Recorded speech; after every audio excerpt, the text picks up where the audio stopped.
Printhead removal RJ 4.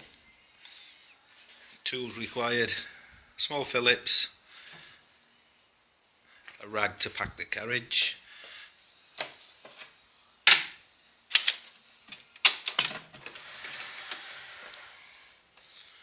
this what I'm showing you now is a pulley. The belt's got to be removed off there, like so.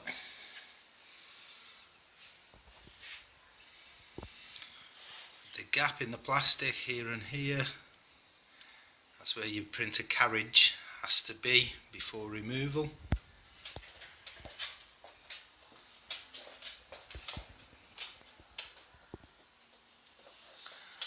Carriage is spring loaded. One thing you've got to be aware is your encoder strip, which is behind. You don't drag that out. So spring loaded, you're going to pull the carriage towards you to compress the springs, twist this up and remove your encoder strip there. Now the carriage is free. We're going to turn it clockwise, put the carriage down into the bay,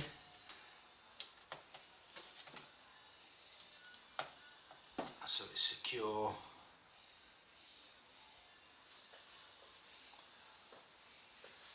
And we pack the carriage to keep it firm and in place, and it's not going to move. 3 screws hold the bottom plate in.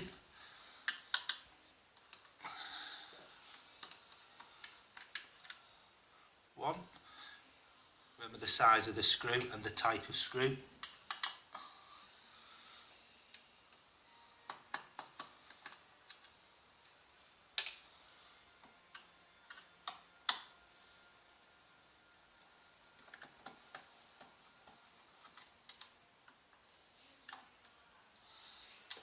Sometimes the screw will stay there. And we're going to pull and twist. Can be quite firm because it's stuck onto the dampers. We turn our head over, catch your screw.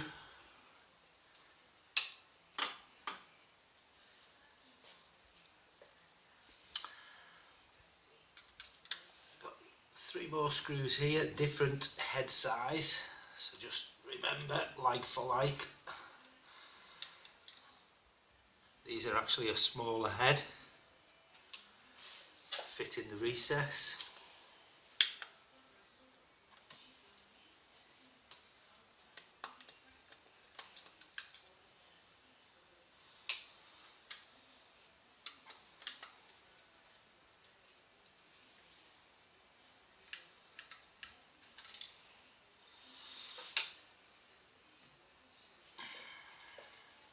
Now the head will come out from the base plate. Where you have 2 felt overspray gaskets. Printhead.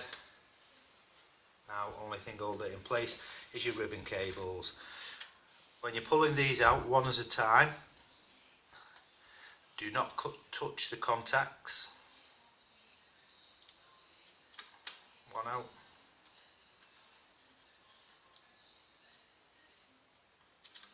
2 out. Printer head removed.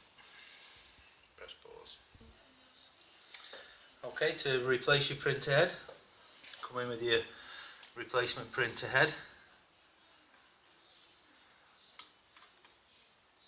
If you align the bottom ribbon cable in to one side, if you just poke one side in first like that, and you know we're in, gently squeeze in, come to your top one, same procedure,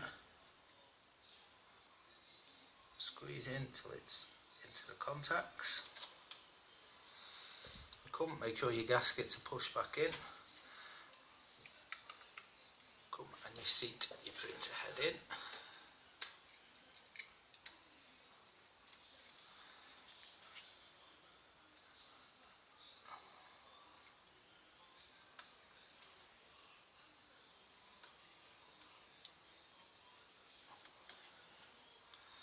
you've just noticed how the gaskets actually popped out the bottom of the printer head, so that will cause misalignment.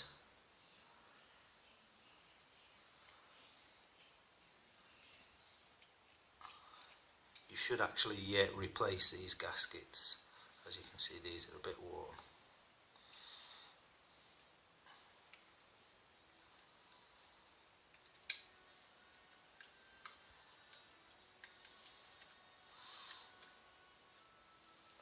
Much better fit.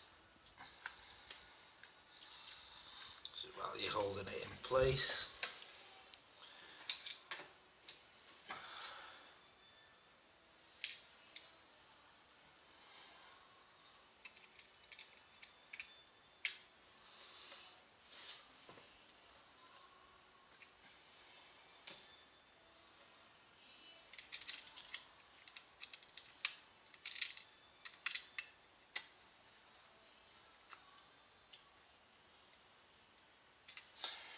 when you're tightening these in, do not over tighten, as you're going into a plastic housing, which is very easy to cross thread. Unfortunately, if you cross thread, how I tighten up is thumb and middle finger. That's enough. Don't be grabbing, you're just stripping.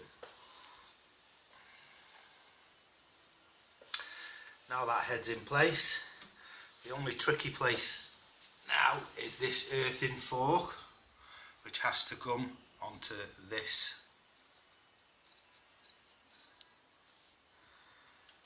So just be aware of that. I just ease it with my finger, allow it to go into place, and then you're going to rock it onto the dampers until it goes into its home position, making sure your fork is making contact.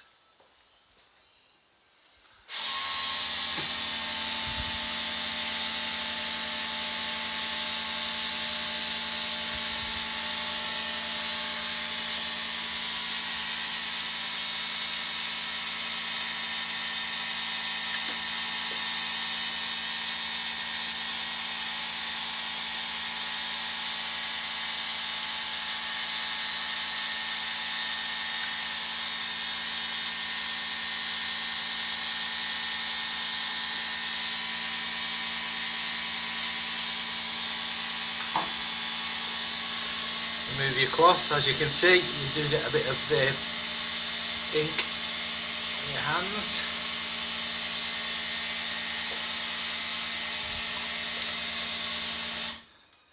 So we now allow the carriage to turn to its natural position. Before we put this back in place, we have to lay the belt. The bottom side of the belt has to lie on this recess. Align your printer head up, fit it into the back rails, making sure your top and bottom rail are on your rollers, and then your top and bottom rail on the opposite side are in place, and then you're going to push, compress your springs, and drop your carriage back in place.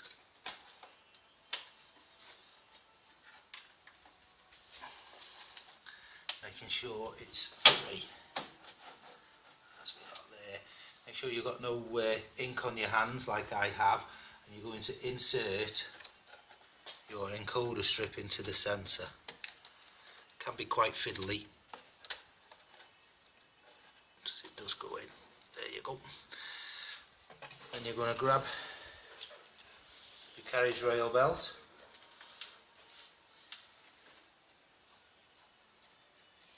going to feed it onto your cog and just move your carriage very gently. You'll hear it click back in to position. Make sure that's aligned. Encoder strip is in the sensor.